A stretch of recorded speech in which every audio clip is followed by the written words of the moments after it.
Me llamo Daniel Goleman. Soy psicólogo y trabajo como periodista. Soy conocido por mis trabajos sobre inteligencia emocional y otros temas relacionados. Llevo muchas décadas escribiendo sobre esto y le he dedicado mi vida porque creo que la habilidad, la capacidad de ser inteligente utilizando nuestras emociones, entender lo que sentimos y por qué es importante cómo se sienten otros y usarlo en nuestras relaciones, es totalmente necesaria para que funcione bien un matrimonio. La vida en general, el trabajo, en definitiva, es esencial para la felicidad.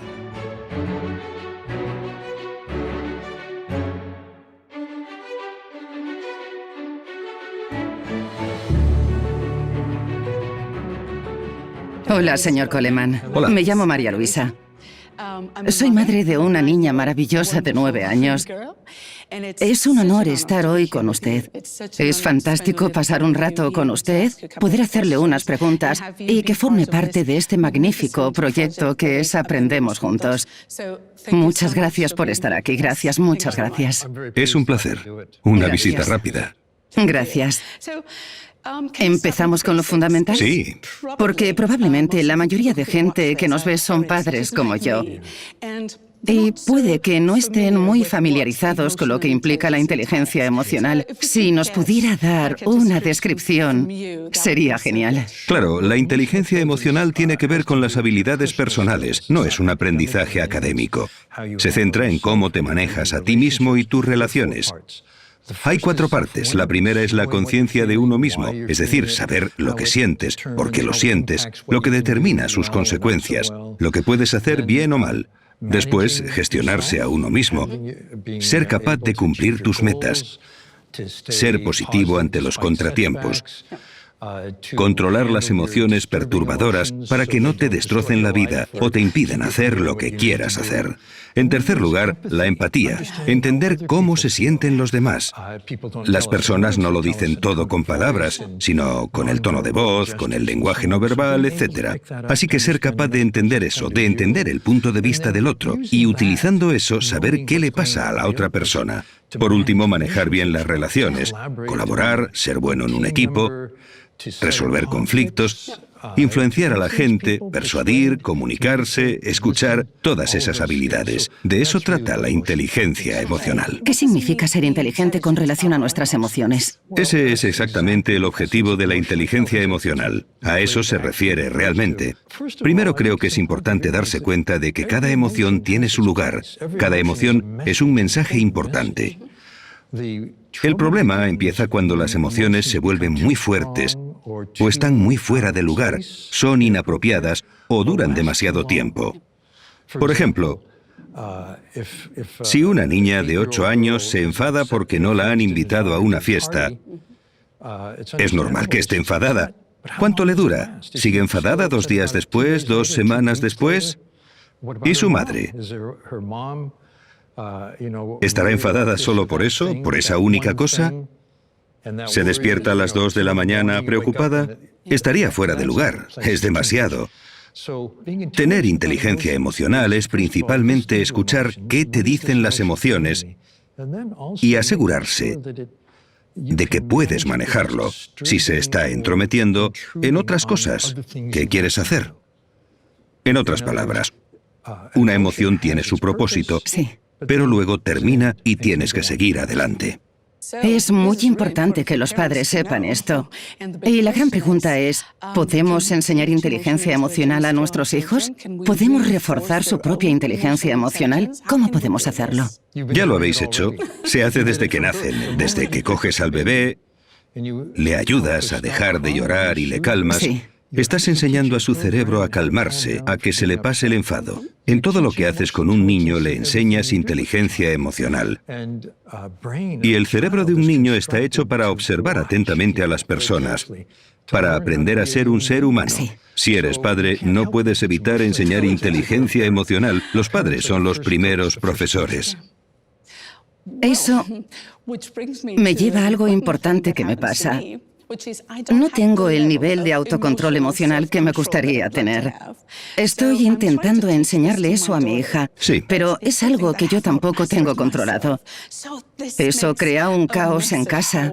¿Cómo podemos manejar esto? No me rendiría, porque en cierto modo eres un ejemplo para tu hija y sientes que no eres tan buen ejemplo como deberías ser. Puede que seas mejor de lo que piensas.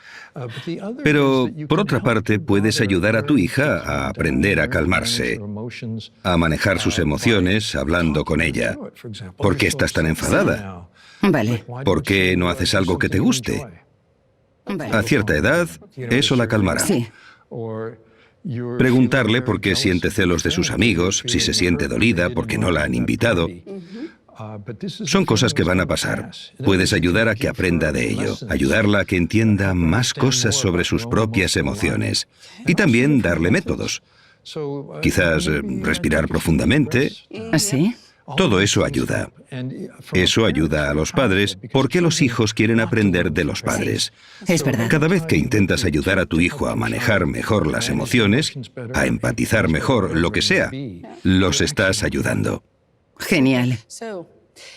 Esto me hace pensar en los colegios, porque lo que dices me hace pensar que los colegios se benefician del aprendizaje social y emocional. ¿Qué es el aprendizaje social y emocional? ¿Y qué beneficios tiene para las escuelas? Este aprendizaje usa los elementos de la inteligencia emocional, conciencia de uno mismo, autogestión, empatía, habilidades sociales, pero además añade la toma de decisiones, sobre todo decisiones sociales. Las transforma en lecciones para los niños apropiadas a su edad. Para los que tienen 7 años, la lección de inteligencia emocional, de aprendizaje social y emocional, lo llamamos SEL, sería: imaginemos que piensas que alguien te ha cogido el lápiz. ¿Qué te ayudaría y qué no te ayudaría? Vale. Pegarle a otro no ayudaría. Preguntar si ayudaría. Pedir al profesor que intervenga. En otras palabras, los niños pasan por distintas situaciones y deciden qué es lo mejor. Algunas de las cosas que practican en estas clases es que en el aula hay un póster de un semáforo con la luz roja, la amarilla y la verde. Dicen: cuando estés enfadado, acuérdate del semáforo. Con la luz roja, para, cálmate y piensa antes de actuar. Es genial porque enseña a los niños que no puedes controlar qué sentirás, cuándo o cómo de fuerte será, pero sí lo que haces después de sentirlo. Puedes parar, relajarte y pensar qué pasaría si haces una cosa u otra. La luz amarilla significa pensar todo lo que puedes hacer y cuáles serán las consecuencias. La verde, elige la mejor e inténtalo. En las escuelas con el método SEL lo utilizan con todas las edades, incluso con chicos mayores de 16 o 17 años. Piensan en cuáles serán las consecuencias porque les ayuda a tomar mejores decisiones en la vida. Son muchos y muy determinantes los datos que respaldan esto. Demuestran... hay un estudio hecho entre 750.000 estudiantes. La mitad tenían este tipo de enseñanza y la mitad no. Demuestra que los niños que habían practicado con el aprendizaje social y emocional eran capaces de manejar mejor sus emociones, se metían en menos peleas y discusiones, se comportaban mejor en clase, prestaban más atención y tenían menos problemas. Estos indicadores, que llamamos antisociales, todos han descendido. Y los indicadores prosociales han aumentado. Me encanta el colegio. Creo que alguien en el colegio se interesa por mí de verdad. No quiero saltarme las clases, quiero ir a todas. Esos han aumentado un 10%. Los negativos bajaron un 10% y bajó más en los colegios en los que más se necesitaba, donde había más problemas. Esto es interesante. Las notas subieron un 11%. Ayuda a que los niños aprendan mejor. ¿Por qué? Por cómo está estructurado el cerebro. La parte que aprende es la corteza prefrontal y el neocórtex. Pero la parte del cerebro que tiene emociones perturbadoras se encuentra entre las orejas, y el cerebro se estructura para que esta parte domine a esta si estás enfadado. Para los niños, lo que más les desequilibra es lo que pasa en casa y lo que pasa con otros niños. Pero si aprenden a gestionar esto mejor, no les altera tanto. Toda emoción perturbadora es una distracción. No puedes prestar atención ni al profesor ni al libro porque piensas en esa fiesta a la que no te han invitado o cualquier otra cosa. Pero si enseñamos a los niños a gestionar esos melodramas presentes en sus vidas, podrán aprender mejor. Eso es lo que muestran los datos. ¿Y por qué no se hace en todos los colegios? Es un movimiento global a nivel mundial. Singapur fue el primer país en asegurarse de que cada alumno tuviera SEL. ¿Sabes por qué? Singapur no tiene recursos naturales, solo tiene lo que hay entre las orejas de sus habitantes. Quiere que sus habitantes sean los mejor preparados para ser trabajadores, buenos líderes y creadores. Así que ven el valor del aprendizaje social y emocional. De hecho, suelo hablar con grupos empresariales y compañías, y si le preguntas a la gente de ese mundo si nuestra inteligencia emocional es necesaria para triunfar, el 70% de la gente te respondería que sí. Sí. Si le preguntas a los educadores, puede que no lo sepan. Sí. Porque les enseñan que las habilidades como las matemáticas o el lenguaje, que desde luego son importantes, es lo que te ayudará en la vida. Pero lo cierto es que los datos del mundo empresarial demuestran que son habilidades básicas. Todos las tienen. Claro que es necesario tener un buen nivel en matemáticas, pero lo que te hará ser un buen miembro de un equipo, lo que hará que destaques, lo que hará que seas un gran líder, no tiene que ver con lo que aprendes en el colegio. Las habilidades que te distinguirán están en el campo de la inteligencia emocional. ¿Puedes persuadir, autogestionarte, empatizar? Esas son las habilidades importantes en el mundo laboral. Creo que el currículum escolar debería reflejar esto. Enseñar esas habilidades de liderazgo, de ser un trabajador eficaz, buen ciudadano, buen esposo, buena esposa, buen padre, hay que enseñarlo en el colegio. Según dices, hay una conexión directa entre tu inteligencia emocional y tu éxito en la vida y en lo profesional, ¿no? Los datos son muy convincentes. Si observas los estudios que hacen las empresas para identificar los mejores líderes, los mejores trabajadores, concluyen en que lo que caracteriza a los grandes trabajadores es su inteligencia emocional. Ni lo que aprenden en el colegio, ni una habilidad técnica, ni el coeficiente intelectual. De hecho, hace poco vi un estudio sobre ingenieros y se calificaban entre ellos para ver cuál tenía más éxito. Resultó que la correlación con el éxito calificada por otros ingenieros con el coeficiente intelectual era 0, con la inteligencia emocional era muy alta. Así que estás diciendo que el coeficiente intelectual es menos importante que la inteligencia emocional. Bueno, es importante. Importa mucho. Sobre todo en el colegio. Tendrás mejores notas, aprenderás mejor y en los primeros años de una profesión. Pero más adelante en tu carrera profesional, cuando asciendes a gerente, por ejemplo, y te conviertes en un alto ejecutivo, no importa tanto. Para ser un alto ejecutivo, tienes que tener coeficiente intelectual, lo que técnicamente se llama una desviación estándar sobre lo normal. Lo normal son 100. Una desviación estándar son 114 o 115, que resulta ser lo que necesitas para sacarte un grado avanzado, un máster en administración de empresas. Así que ayuda mucho. Pero una vez estás ahí, estás compitiendo con gente tan inteligente como tú. Sí. Así que tu coeficiente no marca la diferencia. Hay datos que dicen que después del 120 no hay relación entre éxito profesional y coeficiente intelectual. 0. Un coeficiente de más de 124 para los líderes es negativo. Es interesante. Muy interesante. Pero lo que no dice es que lo que importa está en el lado de la inteligencia emocional. Eso marca la diferencia. Volvamos a los niños y a cómo aprenden. Se dice mucho que los niños tienen que cometer errores, que es muy importante que cometan errores. ¿Por qué los errores y las frustraciones son tan importantes? Lo diría de otra forma. No diría que los errores y frustraciones son oportunidades de aprender. Diría que cómo manejan los errores y las frustraciones es lo importante. Equivocarse, si no aprendes de ello, no ayuda tanto. Es verdad, es cierto. Sin embargo, uno de los elementos del éxito profesional y del éxito en la vida es ser capaz de recuperarse de un fracaso y un contratiempo. La vida está llena de contratiempos y obstáculos, pero si dejas que eso te pare y no sigues intentándolo, no aprendes del error. Pero si eres capaz de ver la oportunidad que hay en esa situación, aunque estés muy enfadado por algo, controla tus emociones y sigue adelante. En otras palabras, la gente que cumple sus objetivos no deja que le paren los obstáculos, contratiempos y frustraciones. Aprenden a seguir adelante. Eso es valioso para los niños. Totalmente. Has mencionado algo. Es una habilidad específica que siempre has destacado y dices que hay que reforzarle a los niños. Es muy interesante la concentración. Sí. ¿Cuál es su importancia y cómo podemos enseñarla? Primero, es la capacidad de prestar atención o ignorar las distracciones. Poner atención en lo que quieres. No sacar el teléfono y jugar a un juego. No mandarle un mensaje a tu mejor amigo. No meterse en Facebook o lo que sea que hagan los niños hoy en día. Eso es una tentación, una seducción. Conversando un día con un compañero que estuvo en el equipo que inventó el primer iPhone, me decía: a los 20 años todos los ingenieros estábamos solteros. Lo intentamos hacer lo más atractivo posible. Ahora que tengo 2 hijos, me arrepiento.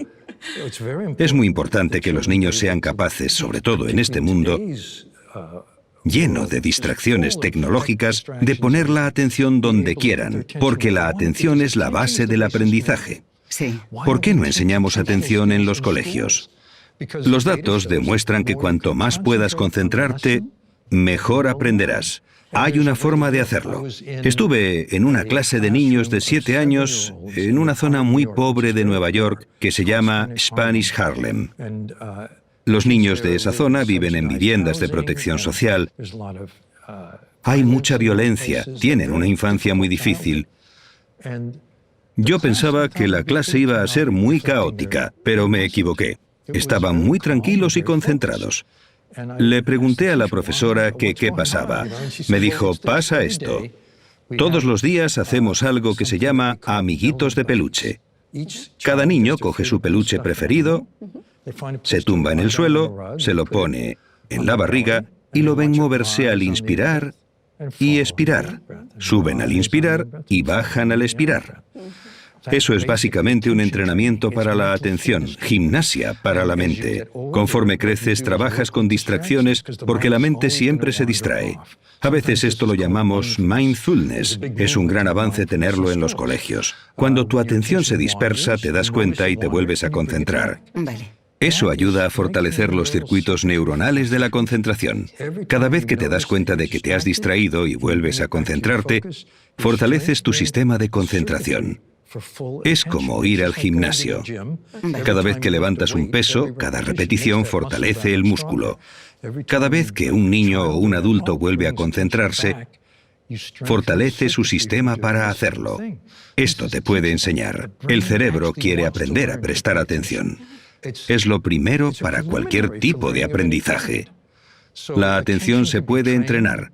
Es la base del aprendizaje. Por eso, en los colegios debería entrenarse la atención. ¿Qué hay de la meditación? ¿Está relacionada? ¿Ayuda? La meditación es un término genérico. La atención plena es la adaptación de los métodos clásicos de la meditación. Acabo de escribir un libro sobre la ciencia de la meditación, teniendo en cuenta los estudios académicos científicos. Y hemos encontrado que la atención plena o entrenamiento de la atención, prefiero ese término al de meditación, fortalece la concentración. En la época de la universidad, si practicas esto, resulta que obtienes mejores resultados en el examen de acceso a la escuela de posgrado. Tienes mejores notas. Si te preocupas por tus hijos, querrás que tengan esa capacidad. Sí, esto es algo realmente importante que hay que enseñar a los niños y es algo que debería enseñarse en los colegios. Se enseña lo que se conoce en ciencias como el control cognitivo. Es la habilidad de concentrarte en lo que quieres e ignorar las distracciones. Resulta ser el mismo sistema de control que nos ayuda a manejar las emociones desagradables. El cerebro usa el mismo sistema para esto. Que esos niños de 7 años se concentren en los peluches les enseña este tipo de control. Una de las pruebas más conocidas de control cognitivo es la prueba del marshmallow. Si no la conoces, deberías. Se llevó a cabo en la Universidad de Stanford. Uno a uno, unos niños entran en una habitación y ven una golosina grande y apetecible. Un dulce, creo que decís en español. Dulce. Lo dejan en la mesa delante del niño y el examinador dice, te lo puedes comer ya, pero si te esperas a que vuelva, te daré 2. Se va de la habitación y el niño se queda mirando, pensando qué hacer. Un tercio de ellos se lo comen al momento y el resto se esperan. Les siguen la pista. Y cuando están a punto de entrar en la universidad, 14 años más tarde, resulta que los que se habían esperado, comparado con los que no, y que fueron impulsivos, retrasan la gratificación para perseguir sus objetivos, que es de lo que va la prueba. Se llevan mejor con sus amigos y en el examen de acceso, de 600 puntos en total, obtienen una ventaja de 210 puntos. En otras palabras, aprenden mejor. Todos eran niños cuyos padres habían ido a Stanford. Venían de familias con alto coeficiente intelectual. En Nueva Zelanda se hizo un estudio sobre el control cognitivo. Participaron niños de 4 a 8 años. Evaluaron su control, los volvieron a evaluar a los 30 años y descubrieron que el control cognitivo pronosticaba mejor el éxito económico y la salud a los 30 que el coeficiente intelectual en la infancia o la riqueza de la familia en la que has crecido. Esto significa que es una forma de ayudar a los niños más pobres a tener una vida más plena, porque pueden autogestionarse mejor. Está bien. ¿Por qué no enseñarlo a todos los niños? Claro. ¿Podemos hablar de la compasión? Sí. Porque vi tu charla de TED. Me sorprendió mucho, porque tiendo a vincular la compasión con la caridad o con sentirse mal por otros. Pero lo enseñas de otra forma. ¿Cómo describirías la compasión con tus palabras? Creo que la forma más básica de pensar en la compasión es el sentido de un ejercicio que se encuentra en un estudio del Instituto Max Planck de Alemania para aumentar el sistema de compasión del cerebro. Es uno de los 3 tipos de empatía. El primer tipo es la empatía cognitiva. Entender lo que piensas, ver tu punto de vista, significa que puedo comunicarme eficazmente contigo. El segundo es la empatía emocional. Sé cómo te sientes porque yo también lo siento. Y el tercero es la preocupación empática. Cada tipo utiliza una parte distinta del cerebro. La preocupación empática, que es la base de la compasión, utiliza el sistema de preocupación de un padre, el amor de un padre por su hijo. Yo creo que la compasión es tomar el sentimiento que tienes por tu propio hijo y aplicarlo a cualquier otra persona. Hay un ejercicio, como he dicho, que refuerza este sistema, en el que primero piensas en alguien a quien estás agradecido, que ha sido amable y te ha ayudado, quizá a tus padres u otra persona, y les deseas que estén seguros, sanos y sean felices y que tengan una vida plena. Después deseas eso para ti y para la gente que quieres, tus hijos, tu familia, tus amigos. Después para la gente que conoces, del trabajo o de la comunidad, y luego lo extiendes a todo el mundo. Y lo que compartes es el deseo de que la gente tenga una vida feliz, segura y plena. Esa es la compasión. Y se expresa de muchas formas, dependiendo de la situación. Quizá solo prestando atención a gente a la que puedes ayudar, dando dinero a alguien necesitado o haciendo obras de caridad. Son las formas más obvias, pero creo que hay un gran espectro de compasión que va desde lo que pensamos que es la caridad hasta solo prestarle atención a alguien. Eso es microcompasión. Estar absolutamente presente. Es algo que se puede enseñar. Se puede enseñar y es factible. Y creo que necesitamos más. Vale. Como madre, claro que me interesa el éxito en la vida de mis hijas, pero me interesa más su felicidad. Sí. ¿Cómo se vincula la inteligencia emocional con la felicidad? ¿La gente que tiene más inteligencia emocional es más feliz? Por definición, de hecho, si lo piensas, la capacidad de controlar las emociones negativas, desagradables, rabia, miedo, celos, es parte de la inteligencia emocional. Diría que los que son más felices son más inteligentes y también que la inteligencia emocional hace más probable que alguien sea feliz. ¿Cuál crees que ha sido el impacto de la inteligencia emocional en la educación durante los últimos 30 años? Cuando escribí el libro Inteligencia Emocional, hace tiempo, era una defensa de la inteligencia emocional en las escuelas y para los padres. Ahora hay manuales para padres sobre inteligencia emocional. Seguro que están disponibles en España. Como he dicho, muchos colegios de todo el mundo están utilizando el aprendizaje social y emocional, que es la nueva imagen de la inteligencia emocional para niños, para que sea apropiada a la edad, que cubra todo el espectro, esté bien implementada. Los profesores la adaptan, que también es importante. Cuando escribí el libro no tenía ni idea de que esto iba a pasar, pero así lo esperaba. Así que estoy muy contento. ¿Hay alguna última sugerencia o idea que quieras dar a los colegios o a los padres? A los padres les diría que no se preocuparan sobre lo que le enseñáis a vuestros hijos. Son muy buenos aprendices. Enseñad a los niños buenos modelos en la vida. Incluso los niños con familias que no son muy brillantes pueden tener muy buenos modelos. Y a los colegios, que si de verdad quieren preparar a los niños para que aprendan bien, tienen que prestar atención a cómo funciona el cerebro, la función de la emoción, y ayudar a los niños a que gestionen bien sus emociones para que se lo pongan más fácil a quienes les ayudan a aprender. Muchas gracias, señor Goleman, por este tiempo. Muchas gracias por su sabiduría. Muchas gracias por estar con nosotros. Ha sido todo un placer. Gracias. Gracias, María Luisa. Gracias.